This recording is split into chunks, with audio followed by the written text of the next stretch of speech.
Even on the biggest stage, the refs still find a way to decide games with very questionable calls. I mean, some of these calls were so bad, some of the refs still can't sleep at night. I've rounded up 8 recent Super Bowls that were decided by bogus calls. To start off, we will talk about Super Bowl 53, where a crucial no call on Stephon Gilmore dictated the rest of the game. The Rams were trailing 10-3 with under 5 minutes to go. It was a crucial second down on the Patriots' 27-yard line, and then Goff launched a pass to Brandon Cooks. Perfect throw. Cooks has a chance. Let's see. Gilmore grabs his arms. The holding was clear as day, but the refs kept quiet. The Patriots were able to drive down the field and kick a field goal, making it a 2-possession game and ultimately winning the Super Bowl 13-3. But that's nothing compared to Super Bowl 50, where they called this an incomplete pass. Trying to look for what they saw here. Hand was definitely under the football. What's crazy is the refs reviewed this play and upheld their call on the field. The Broncos then scored a defensive touchdown soon after the call was made. 10. Here comes pressure, and they've gotten to him. The ball is out in the end zone, and it's recovered by Malik Jackson. Although the Broncos won the game by 2 touchdowns, this play occurred in the first quarter and could have given the Panthers some serious momentum in a game where they struggled mightily. Now we have to talk about Super Bowl 56, when Logan Wilson was called for holding during a pivotal moment in the game. With 1 minute and 47 seconds remaining, the Rams were trailing 20-16 at the Bengals' 8-yard line on 3rd and goal. Then the refs decided to put the game in their hands. Stafford fires, knocked away. There.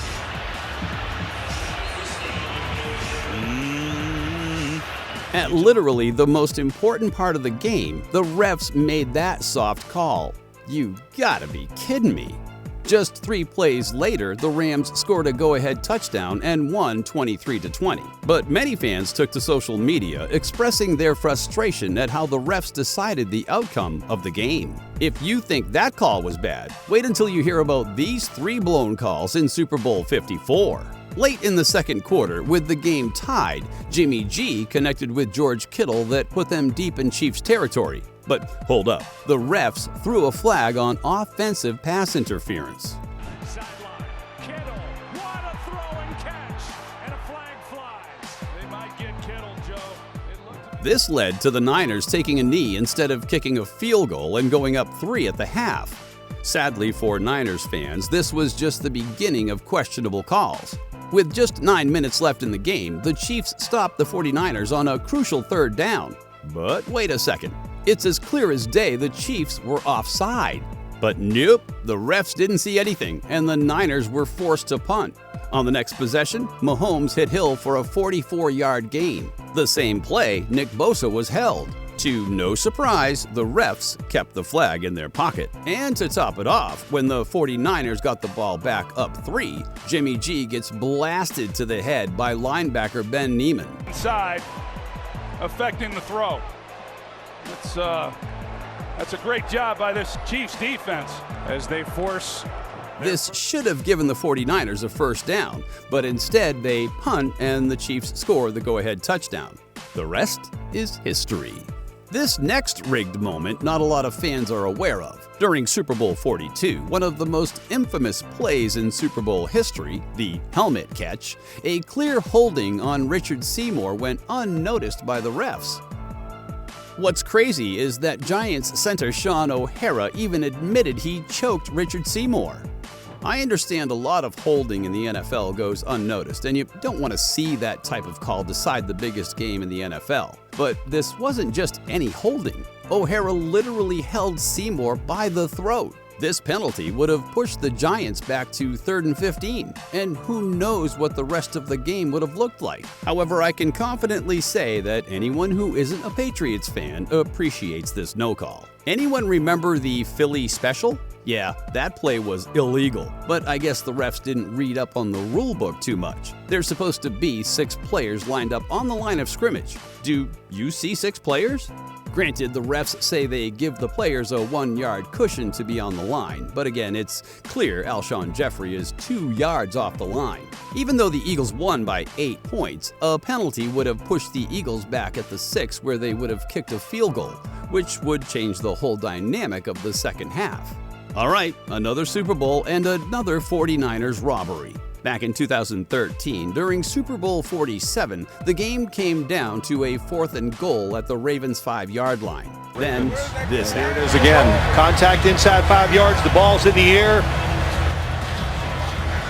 And when I look at what the Ravens did, I did not like. Well, there's a good grab by both hands by Jimmy Smith. The more angles I see, the more confused I get. Now, I have to admit, even though Jimmy Smith clearly held Crabtree, if Kaepernick just threw a better ball, the ref would have called the penalty. But since it was an uncatchable throw, the refs were in a tough spot. If Crabtree ran a better route or Kaepernick threw a better pass, then I'm hoping the refs would have thrown the flag. But again, considering all the soft calls the refs have made in Super Bowl history, I understand the 49ers' frustration. If this play happened in any of the past 5 Super Bowls, it would have been a no-brainer penalty. Tough luck for the 49ers. And now for the absolute most rigged moment in Super Bowl history. I'm sure many fans are aware of the terrible officiating in Super Bowl 40. Down 14-10, the Seahawks were driving in Steelers territory early in the 4th quarter. But then, offensive tackle Sean Locklear was called for a bogus holding on a play that set up the Seahawks in prime position for the go-ahead touchdown. Going to have blockers on him, not let him have a free edge. Seattle pressing the pace, and the pass is caught over the middle. See him rush from the outside here. Locklear makes a pretty good move with that right arm. Ooh, I didn't see holding. To top it off, just 2 plays later, Hasselbeck threw an interception and then was called for this ridiculous low block. We think it's a bad call. If Hasselbeck is making a tackle, he can go low. If you go low... How does that penalty even make sense? He was the defender trying to tackle Ike Taylor. How is a low block penalty called in that situation? To make matters worse for Seahawks fans, just a couple plays later, the Steelers scored the clinching touchdown on Randall L's trick play. Toss. Here comes a gadget play. Randall L. He can throw. He was a quarterback in college. And he's thrown a touchdown to Hines Ward. These calls were so bad that the refs even apologized in 2010. Head referee Bill Levy said, "It was a tough thing for me. I kicked 2 calls in the 4th quarter and I impacted the game. And as an official, you never want to do that. It left me with a lot of sleepless nights and I think about it constantly.